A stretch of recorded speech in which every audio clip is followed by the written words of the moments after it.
My name is Arav, and for 20 years, I've been carrying a weight in my heart that no amount of success could lift. This is the story of how I found my way back to the only person who ever truly understood me, and the lesson I learned about what really matters in life.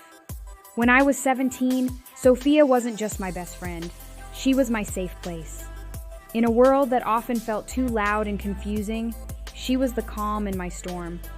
We met in the most ordinary way, assigned as lab partners in chemistry class. But what started as forced partnership quickly grew into something extraordinary.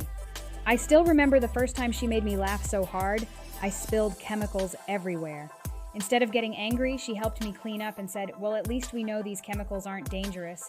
That was Sophia, always finding the silver lining, always making everything better. For 3 years, we were inseparable. Morning bus rides where we'd share headphones and listen to the same songs. Lunch periods where she'd always save me a seat. Study sessions that would inevitably turn into deep conversations about life, dreams, and fears. She knew me better than I knew myself. When graduation came, we made all the typical promises. We'll call every day. We'll visit every month. Nothing will change. But the truth is, everything changed. I moved to New York for college. She stayed in our hometown. The first few months, we kept our promises. Long phone calls that lasted hours, letters filled with details of our new lives. But slowly, the calls became shorter. The letters became less frequent. My new life in the big city was exciting and demanding, and without realizing it, I let our friendship slip away. 20 years passed. I built a successful career as an architect, married a wonderful woman, had 2 beautiful children. By all accounts, I had achieved the American dream, but there was always this emptiness, this feeling that I had left a piece of myself behind. Then, 6 months ago, my mother passed away.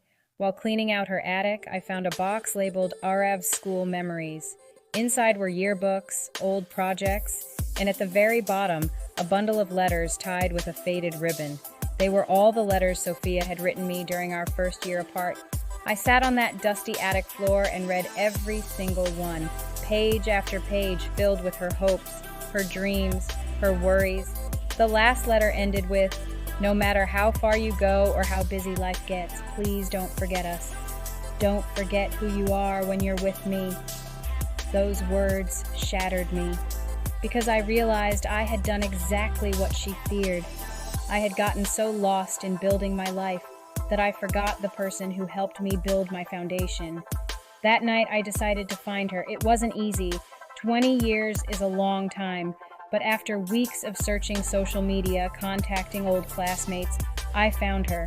Sophia was living in a small coastal town just 3 hours away, running a children's bookstore. I didn't call or message. I simply got in my car and drove. The entire journey, my mind raced with questions. Would she even want to see me? Had she moved on? Was I just a distant memory to her? When I pulled up to Sophia's storybook corner, my hands were trembling. The shop was exactly how I would have imagined it. Warm, inviting, filled with the smell of old books and possibility. I took a deep breath and walked in. The bell above the door chimed, and there she was, standing on a small ladder, arranging books on a high shelf. She hadn't seen me yet.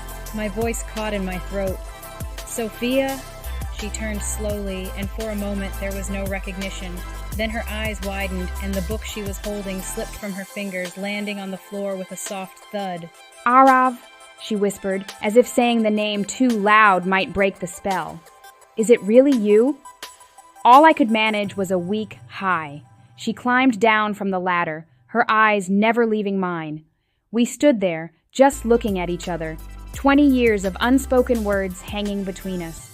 Then she did something I never expected. She laughed, a warm, genuine laugh that filled the entire shop. 20 years, she said, shaking her head. "You certainly took your time."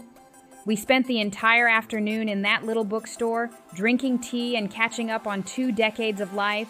She told me about her journey, how she'd become a teacher, then decided to open the bookstore to share her love of reading with children. She never married, but she had a rich, full life filled with friends and community. And then she said something that will stay with me forever. "You know, I never stopped thinking about you. Every time someone walked into the shop, a small part of me wondered if it might be you. I guess today that part of me finally won. That's when I understood the true meaning of connection. It's not about constant communication or being present in each other's day. If this story touched your heart, like, subscribe, and hit the bell. Wait till you see what happens in our next video.